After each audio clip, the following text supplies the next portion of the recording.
All right. Good morning, everyone. Thanks so much for joining. So, today's meeting topic is short sale and foreclosures. So, we'll go through the whole process of that. The whole point of this meeting is that end of this meeting, you should be able to answer what is good, what is better for your client. Is it short sale or which option is better for the homeowner? A, is it short sale? B, is it foreclosure? Or C, I have no clue. As realtors, we should have some sort of clue that what is better, what are the features for each of them, because when you're having a conversation with the home buyer and they might going through some issues with their mortgage payments, we want to guide them. We want to get that listing. So you could be short sale or foreclosure. So just by end of this meeting, hopefully you guys know what the difference is. Okay, but we want to start with our interest rates. We want to go over our what's on the news, and then we will go deep into our short sale and foreclosures. Okay. Meanwhile, if you guys have any questions, just drop them in the chat box. Okay. So let's get started with our Freddie Mac as usual, and the interest rates are very similar to last week, and they're around 6.09, and you can see a 1 week change just 0.04. So it's very similar to last week. Again, we are hovering over 6%. Again, this does not mean that everybody will qualify for 6%. Their scenario will be different depending on the program that they choose. It could be a non QM where they pay even 8%, or it could be they can do a buy down and they pay less than 6%. So every individual have their own scenarios. So, but overall national averages as of February 2nd, 2023, it's around 6%. Okay. And for according to Mortgage News Daily, the interest rates are similar to around 6.45 for national averages. Again, these are daily averages, that was weekly. Okay. And these are for 30-year fixed rates. So again, if someone asks you what are the interest rates these days, you should have some sort of idea. Hey, the national averages are 6. You should talk to your loan officer and see what they offer to you. All right. Affordability. We just want to spend maybe 5 minutes on just the interest rates and affordability, just to give you guys different scenarios. So let's say you guys are making, one of your home buyers is making $65,000, and their interest rate is 6.10 they're getting, and they have maybe $47,000 in savings, and they have a monthly obligation of only $200, and the property taxes, let's say this case is 8,000, and homeowners insurance is 1,500. That person only qualifying for $250,000. Maybe they can get a condo, a co-op. So you don't want to discourage them. Either they can increase their income, increase their down payment, decrease their monthly obligation, so they can afford more. If they have a co-borrower and they go up to 95,000 collectively, and they have 77,000 in down payment, but there's two of them, maybe their monthly obligation is $500, they want to purchase in Long Island, and the property tax is going to be 11,000, and maybe home insurance is a little bit higher there too, and we're going to change the DTI to 49,000 or 49%. So this person now, or a couple, is going to be looking around $436,000 for the property. Okay, again, different scenarios will qualify you for different amounts, and we always go over our monthly down payment, right? The mortgage monthly payment. So based on $436,000, their total payment is 3,300. Out of that, the principal and the interest is 2,300. And we said the taxes were higher in Long Island, so we put 11,000 total. So the monthly is going to be 917, and the homeowners is around $130. All right. So these are your mortgage payment that you're paying on monthly basis. Okay. Anybody wants to do a scenario before we move forward on affordability? If you have a client,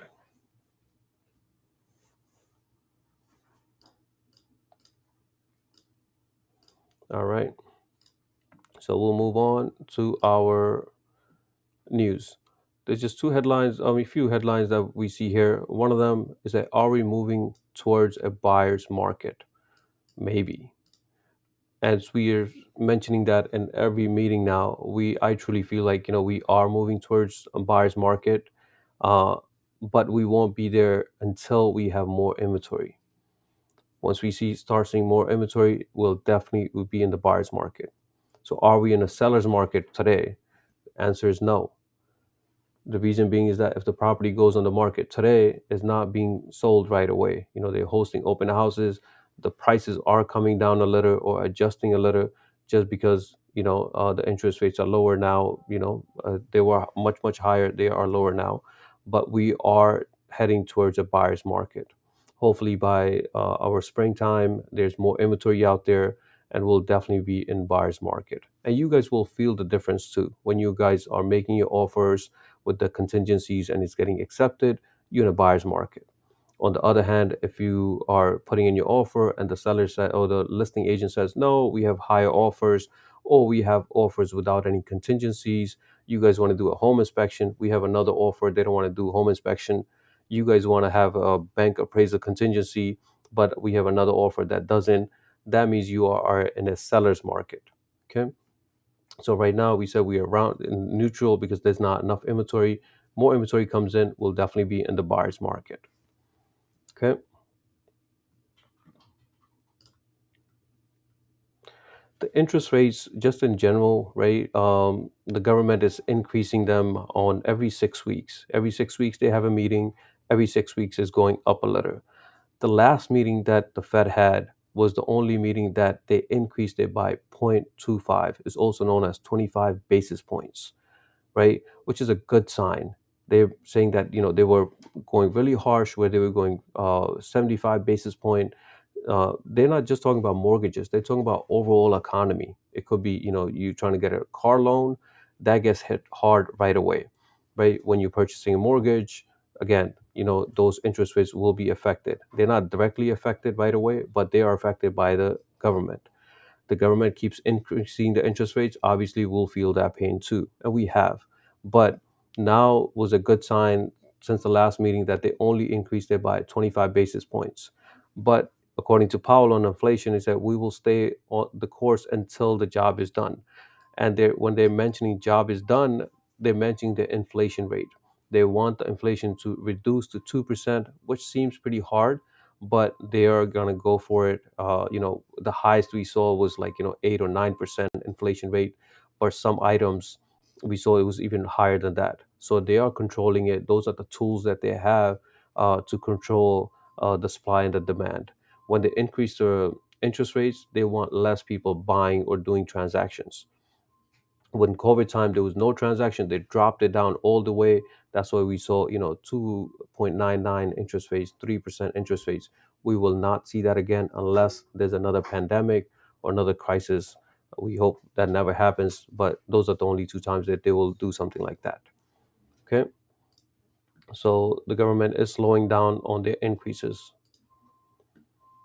So when the mortgage rates drop, obviously the applications will increase. So this is another article from MPA, and mortgage applications climb as interest rates eases. Right.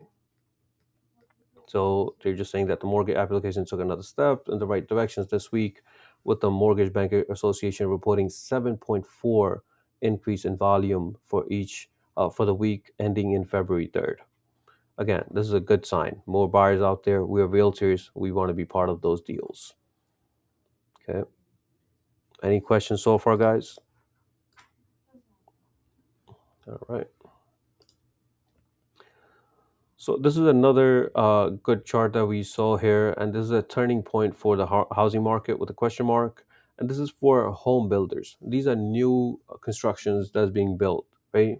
Um, so if you look at this graph here, since 2000, I would say right here, October 2021, since then it has been just decreasing, right? And it went really hard, even below 50% in April, sorry, around July of 2022, last year. But this is the first time they're seeing is going up a little bit, right? So if the interest rates goes lower and all the inflation goes lower, the cost to build the property, if it's lower, the home builders are encouraged. They want to make money, so they will like, okay, fine, we'll go ahead and invest in making this property, and we're going to get a good return out of it. But if every piece of appliances that they're buying or every plywood they're getting, it's it jumped up 200%, 300%, those times, of course it's gonna they don't know how much they're gonna actually sell the property for, or are they gonna even make money out of it, right? If they can't make 50 to $100,000 on a single or two family property, it's not even worth their time and effort to do that. But when the interest rates and the inflation is coming down, the home builders' confidence is going a little bit higher. So that's another good sign for us. Okay. Any questions, guys? All right.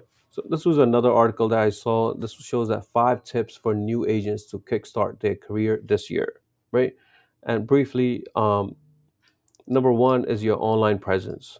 It's required these days to have a presence, online presence with your profile. It could be Instagram, it could be Facebook, LinkedIn, TikTok, Snapchat, anything that you like, that you prefer, but just have one, at least one profile, and start posting things that's related to real estate.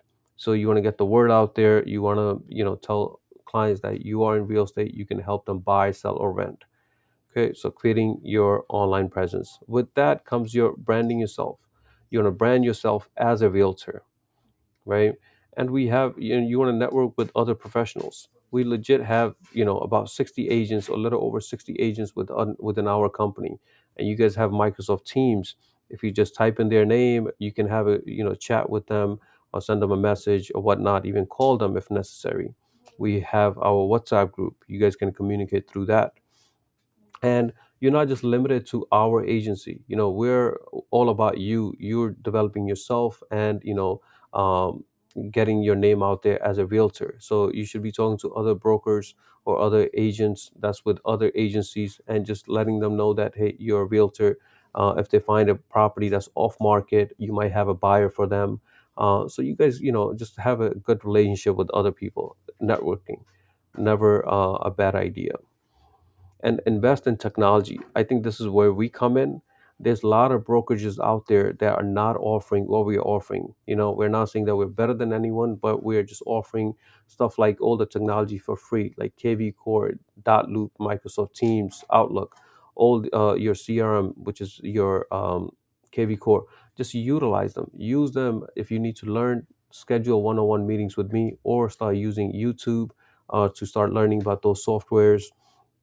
And there's so much training that needs to be done, and you want to become an expert, right? If we're giving you the tools, use them, become an expert at that, right?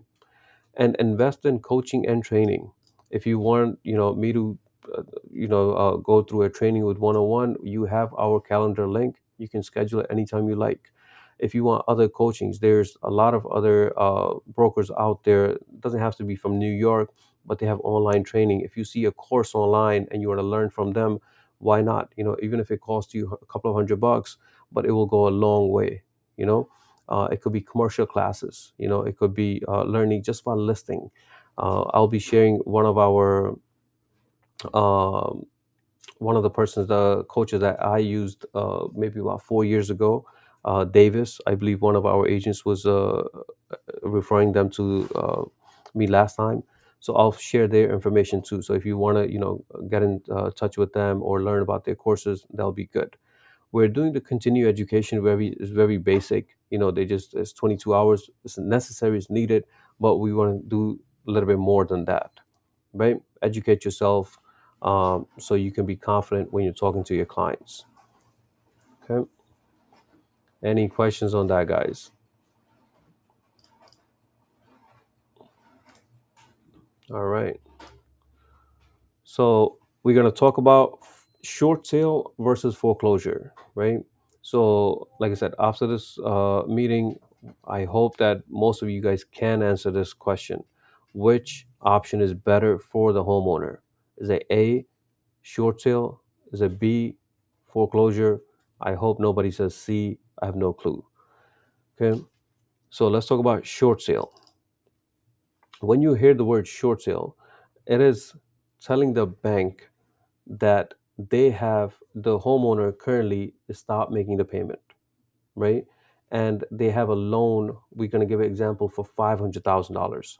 The home mortgages that they're making on monthly basis, they're getting a statement, right? So if you stop making your payment, your mortgage amount obviously is going to start increasing, right? And then they have the additional fees and interest rates that climbs up.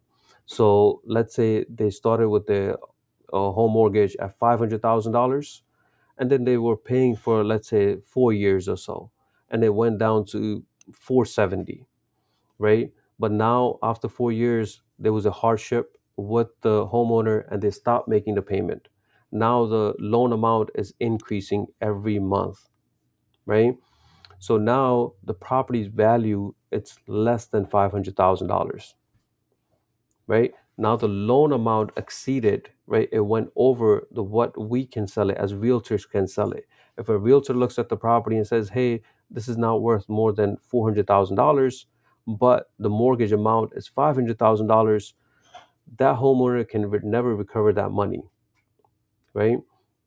So we are asking the bank now, their lender, that hey, we're realtors, we know where we're talking about, right? And we're gonna give you guys brokers a price opinion that we feel like that this property is worth only $400,000, right?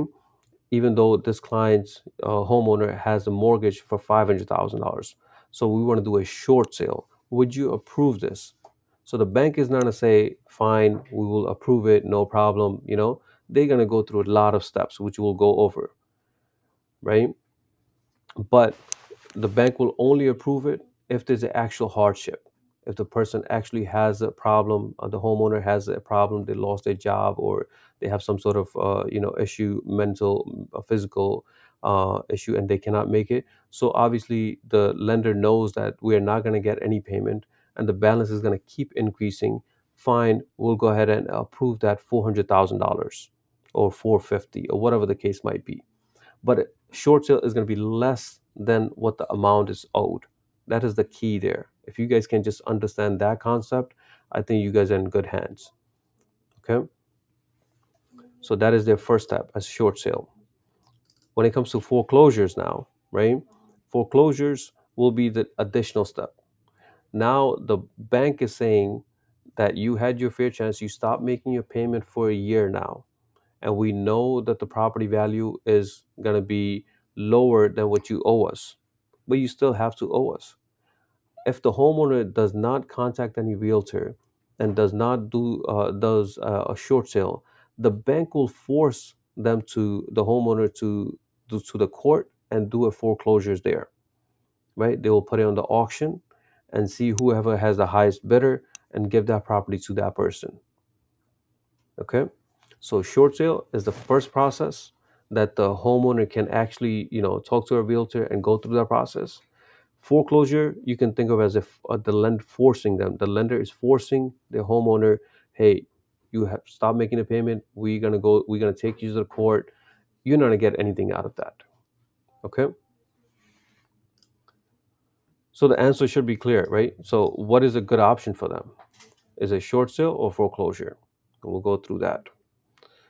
So the difference between a short sale and a foreclosure for buyers is that the short sale and foreclosures are sometimes referred to as distressed. So if you see a distressed property, you should know that the property is distressed because the homeowner stopped making the payment. Okay, doesn't mean that it's only physical distress. It could be both, or it could be just financially distressed, right? And physically would be, that the homeowner that's living there is not taking care of the home itself. If there's a leakage and is the leakage getting worse and worse, it's going to damage more and more of that property. Okay. And financially, obviously, if they stop making the mortgage amount will keep going up and up every month. So when we say hardship, right? Hardship is homeowners who have loss of income or major changes in their life, right? That's making them fall behind on their monthly mortgage payments, right? And we already said that this only occurs when the lender will approve amount that is less than what is actually owed. If the loan amount is 500,000, we are saying we can sell it for only 400,000. There's a $100,000 gap. Okay, so all the homeowners should go through for a short sale, right? If they don't go through short sale, they will eventually go through a foreclosure and lose their property anyways, right? And short sales are less damaging to the credit report than foreclosures. Okay, and a foreclosure is when a home is put up by sale by the lender. The homeowner has no choice at this point. They're saying that, hey, you had your chance at the short sale, you never applied for a short sale, you never hired a realtor for a short sale, then obviously we're going to take you to the court and go through a foreclosure. So when you're buying a property, right? When you're signing all these documents at the closing, there might be this thick, pamphlet there with like all the a checklist or something, right? And there's like a lot of signatures. One of the signatures is a lien on the property that you're allowing the lender. The lender is actually giving a huge chunk of their money up front, right? So if you're purchasing a house for $500,000 and you putting down, a 20%, that's $100,000. You're still getting a loan for $400,000. The bank has to put it in the contract as a lien that the bank is allowed to take control of the property if the homeowner stops making the mortgage payments, right? You're voluntarily saying that, hey, fine, if we stop making the payments, you can go ahead and take over the property, which makes sense. Okay, and there's something called pre-approved short sale too. So this is when the lender approves the short sale, the sale of the property before making it to the public. So a realtor can tell them, hey, we already have this another buyer here. That's maybe it could be a neighbor, it could be someone else that's willing to make that offer for this property, but they're only making the offer at this price. If the bank already does their research and says, hey, that's a fine price for us, we're solid, we'll pre-approve the short sale. But that rarely happens because the lender now usually wants to say, hey, you're having that problem, you found a realtor, you have to put this property on the market. How many of you guys here have that issue? When you see a property, you know that the property is valued at 500,000, but it's listed on Zillow or Trulia or any of these websites for $350, $50,000. You try to call the listing agent, say, "Hey, is this available?" But wait, he's not even picking up, or she's not even picking up. That is the reason is they already have a buyer in most cases, and they put that property on the market because the lender requires them.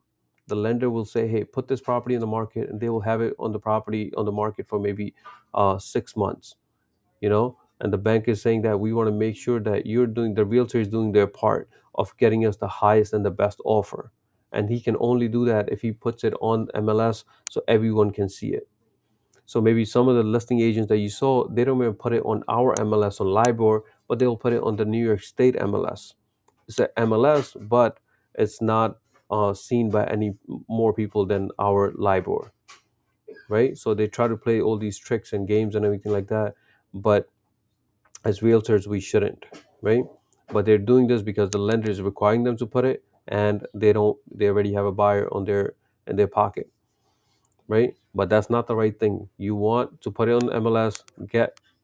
Yes, Mohammed just, yeah. This person, Eric Lee, does it all the time. Yep.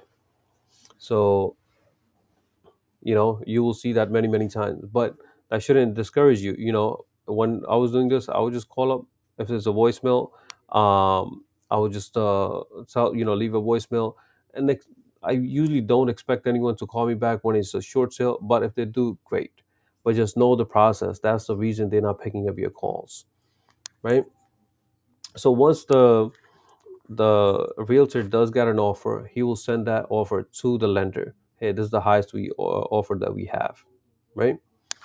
But just know that the response times are really slow with short sale. The reason short sales takes about 6 months to complete in most cases is because of the bank's approval.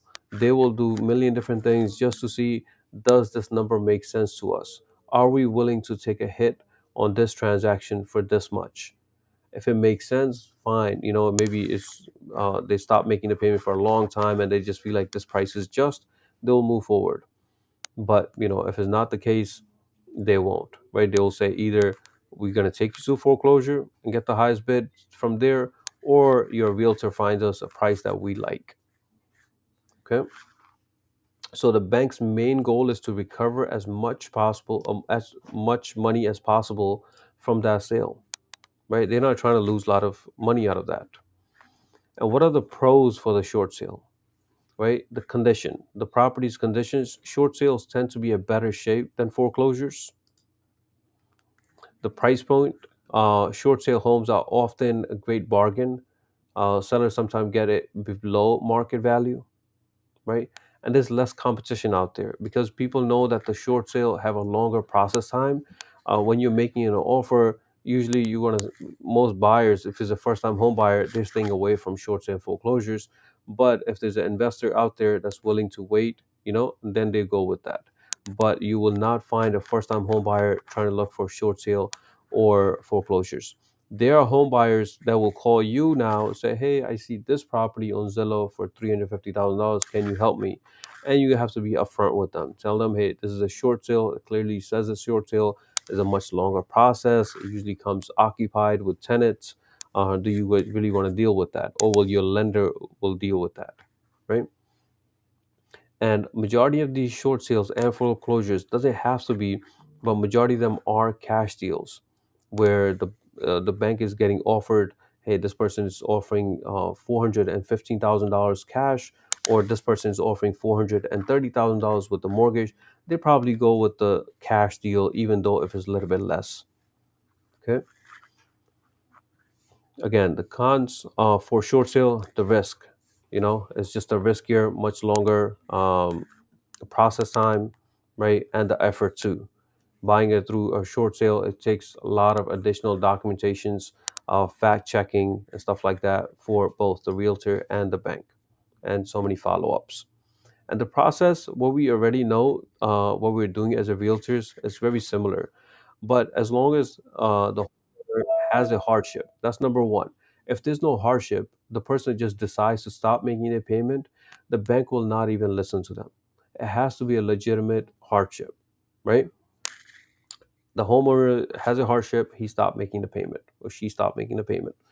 And 6 months goes by and he doesn't know what to do. And maybe you're having a conversation with the homeowner and he tells you, "Hey Prince, I'm having some issues, man. I lost my job. I can't find my new job now, and it's been 6 months.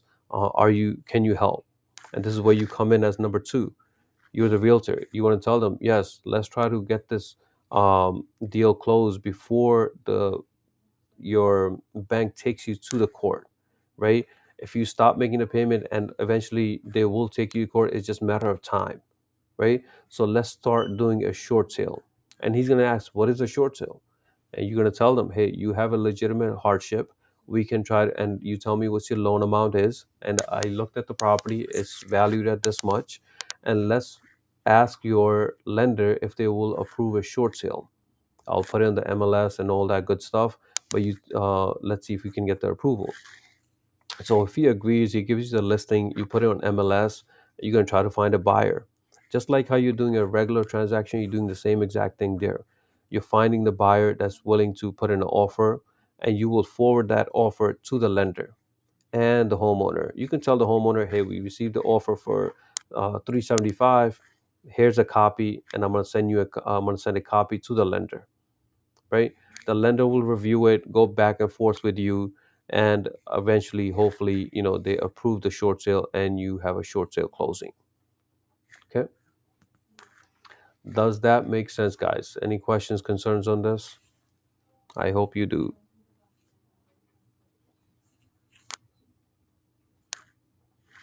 No? All right.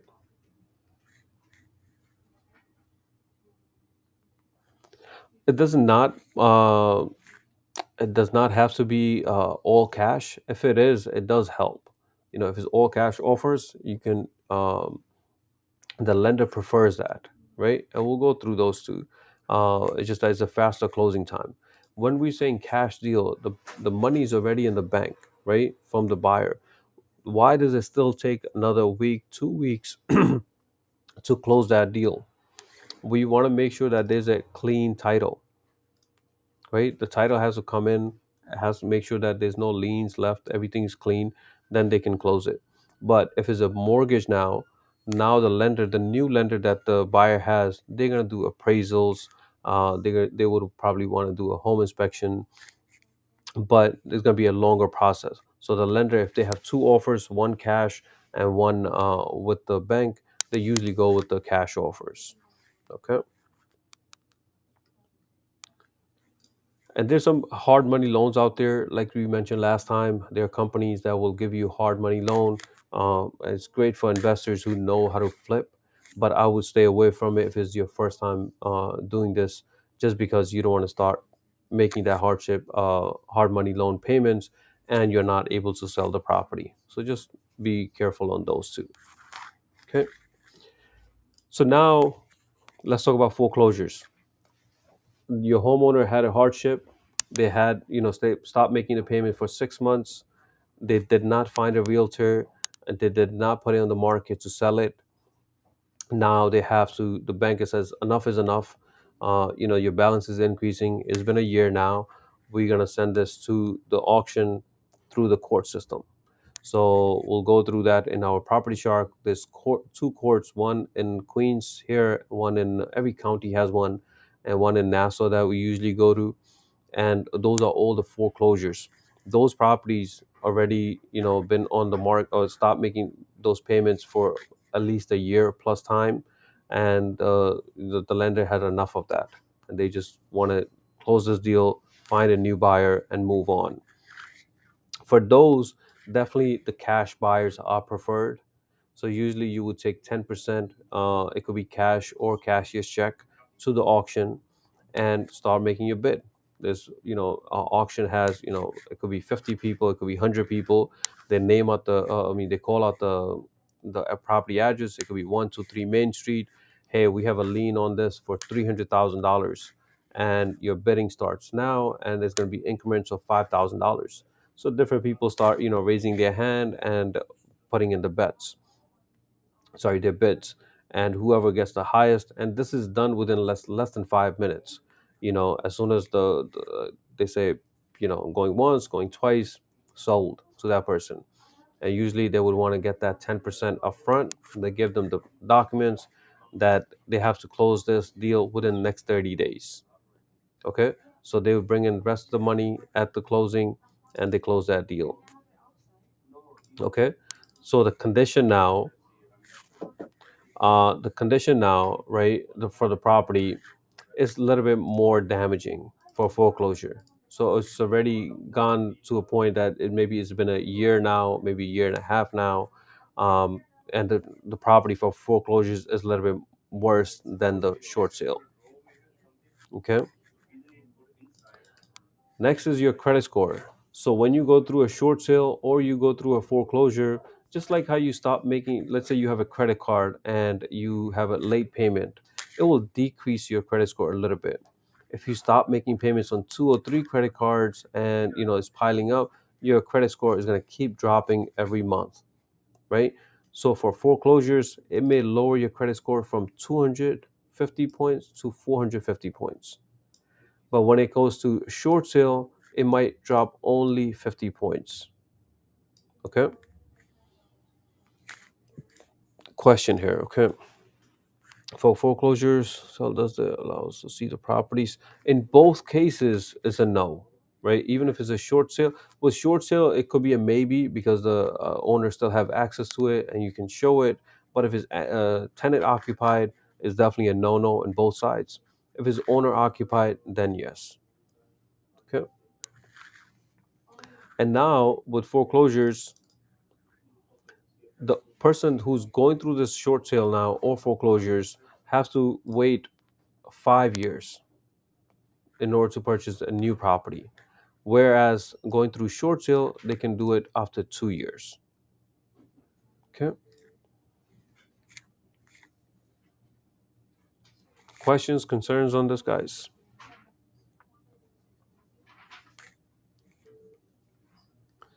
So if you guys can just answer that, it could be in the chat box or just say out loud. What do you think is a better option for them? Is it A or B?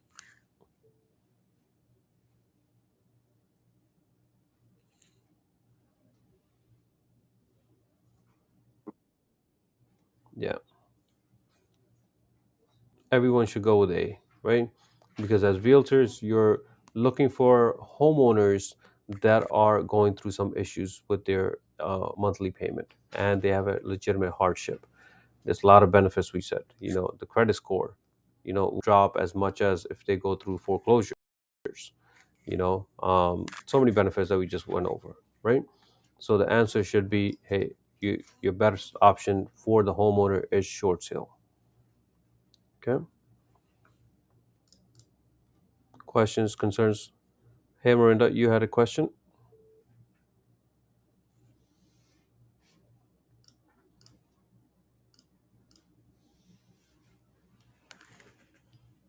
Okay. Okay.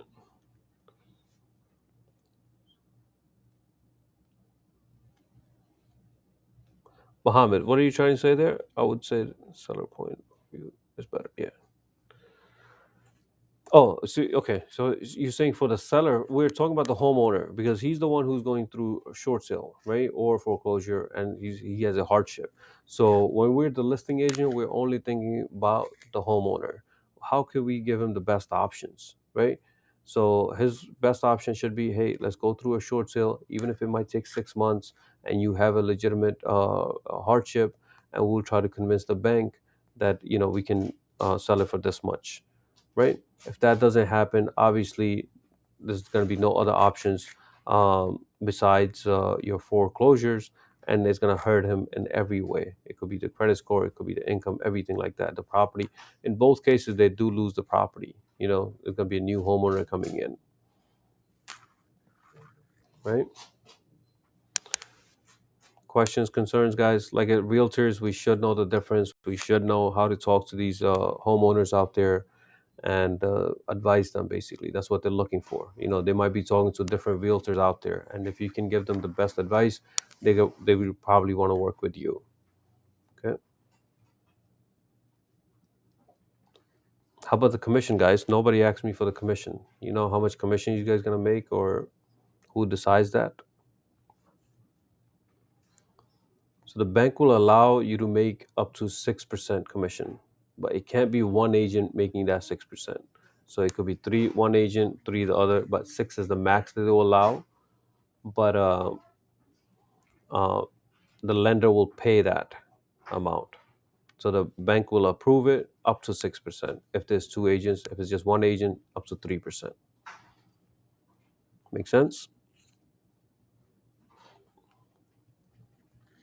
All right. So homeowners, you're gonna that is just like you're trying to find out, you're trying to network, get your name out there as a realtor, and hopefully homeowners will contact you when they have a hardship. Okay. But how do we find these properties now, right? In our Stratus here. So once you're logged into your Stratus, you go to listings, search, save searches. This one, REO, Queens and Nassau, I already shared this with everyone. So everyone should see that in their Stratus. Save searches, REO, and hits results. Right? If for some reason you don't see this page, contact me for the first time. But once I set it up to look like this, we can go to the list date and sort it twice. So we see the latest property on the top here, right? And then you go through the details. You look at the address, you look at how many bedrooms, how many bathrooms, what's the lot size, what are the taxes, when was it built, what does the listing agent have to say as a remarks, what's your public remarks, and see if it makes sense or not. When they say scheduled by appointment, that means the property is vacant. So, or we can at least see it. So even though this is a REO, you can see the property, that's a good sign. So if you have an investor, they're looking for a property that's owned by the bank, you would probably want to show them this and let them decide. Okay, and then you can just go down the list right from here. Okay, so that's one way of doing it. Second, even on your website or in your KV Core, you see this is the latest property that came on the market in this area, and it caught my attention. Anything that's below $500,000, I always click on it, and I will go ahead and get more details out of that just to see what it has to offer. So this one does not say anything for the occupancy, but it says 3 bedroom, 2 bathrooms, finished basement. I would copy the MLS ID and I would take it to your Stratus here. It's 50 by 100 lot size, $10,000 taxes. When you see a very even number like this, there's a good chance that this number is not the most accurate number. So we have tools to check that on GeoData. We have a tool on Property Shark to verify what other taxes are there, right? But let's read the remarks here. It says occupied, single family, occupied with non-paying tenants, right? That's a big issue there. Sold as is, no access. When you see the word drive by only, again, you can just drive by the property, but you cannot see inside. Please do not disturb the tenants. Sellers prefers no mortgage deal. So he's looking for all cash, as we mentioned earlier, because there's no access for appraisals. So even if you wanted to put in an offer that you're going to get a loan, since don't have any access for the appraisal, the deal will not move forward. So that's what they're looking for, all cash. Okay. So that's how you're going to be looking on Stratus here. So this is when now this person here, this agent here, must have done the same exact thing what we are doing right now. You know what we're talking about. He contacted uh, the owner Lex that hey, maybe Lex was going through some issues. They have non-paying tenants there, so maybe he stopped making the mortgage payment too now, right? Because he's not collecting any rent, and maybe he has very limited income. I'm assuming these things. But whatever the issue might be with Lex, this agent here found out and guided him. Let's put it on the market and let's see what kind of offers we get. That's the whole point of this. And you can make your money out of that. Questions, concerns, guys?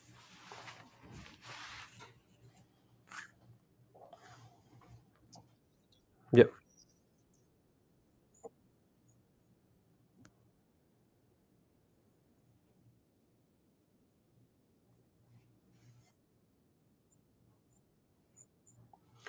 When we have it from other agents, right? Like for example, we are not associated with this company, right? So legally we cannot. But there's way of doing it where you don't include the address, right? And you can have a generic photo of a property and say, hey, there's looking for a short sale in Roosevelt, or looking for short or foreclosures properties in Queens. Then you can have your information there. That no one has that problem. But you can't be just telling them about this particular property because we need permission from the listing agent. There are some listing agents that have no problem, but some of them do. So the rule that we want to follow is like, hey, just keep it generic, where we can, the listing agent doesn't have any issues with you.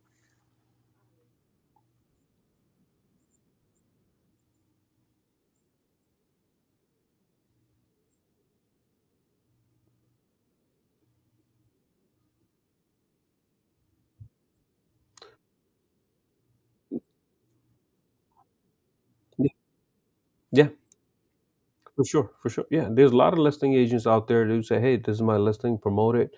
But again, there are some of them that already have buyers, and they put in the market just for the seller's sake, and they're not too fond of that. So we don't want to go through that conflict, right? As long as the listing agent is texting you, fine, no problem, right? All right. And Prince, you wrote, "What will you go to the homeowner's window?"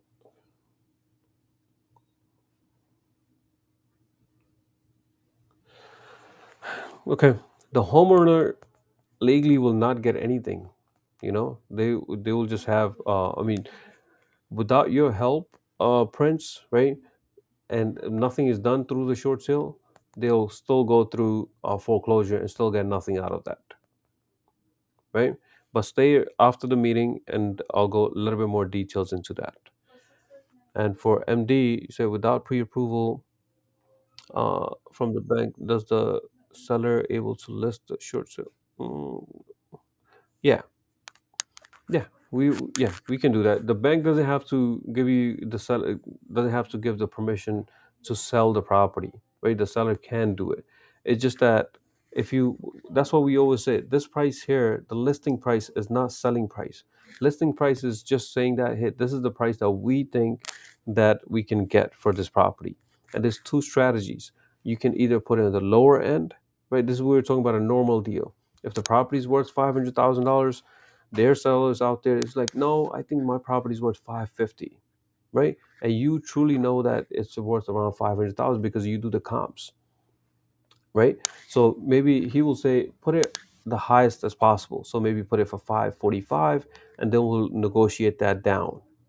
Or the other strategy is that if the property's worth 500,000, you put it for like maybe 499, 495, 490 below the market, so you have more people looking on Zillow and other websites, and they come to your open house. There's more eyeballs, and then still the price is going to increase. The comment that you get from the listing agent, hey, we have higher offer, give us your highest and the best offer. You probably hear that all the time, so you have to increase it, right? Eventually, the property will get sold around 520 because that's going to be the fair market price. I hope it makes sense. Okay, but you don't need the pre-approval or any approval from the bank to list it on the market, right? But if you don't get the pre-approval to sell it now, you listed the property before closing it. If the bank never approved it for less amount, at the closing, the bank is going to say, "Hey, we need this much. You owe us this much. We need this much because we never had any communication prior to the closing that you guys needed any help." And if we have to approve that, we have to go through our short sale process, and there's other parties involved that needs to approve this deal within our department, and it takes much longer time, right? Questions, concerns, guys?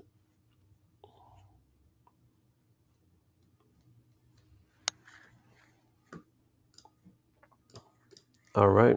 So if you guys want more information on this, you guys can definitely ask me on one-on-one meetings. But I am going to stop recording